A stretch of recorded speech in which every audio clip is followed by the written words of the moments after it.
I thought this was going to be a pretty straightforward experience. Charge the customer to fix the Samsung TV black screen and get paid. Little did I know that the repair I was about to attempt would be a bumpy ride that would force me to call the customer a second time for price increase.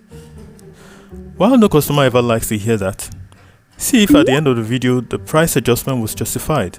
And did I make a mistake charging the customer without first finishing the repair process? Now here's how the repair turned out. After slicing open the tummy of the 40-inch TV and moving my simple tools to and fro, I discovered that the filter capacitor on the screen's positive power supply rail had shorted.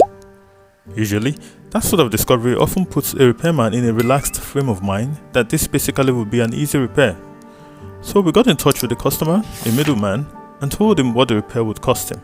After an agreement was reached, I went ahead and replaced the ceramic capacitor and fuse, which had also blown due to the short. As I turned on the TV, I was pleased to see a picture. Yeah! But then I noticed something. A horizontal line flashed as the entire screen came on. No. But I had already charged for the black screen fault. I know how much people hate to hear excuses for price adjustments. So, would I carry on to fix this line for the same price? To help you understand why I couldn't do that, let me show you all that it took to fix the line. Firstly, I needed to find its root cause so as to determine if it would be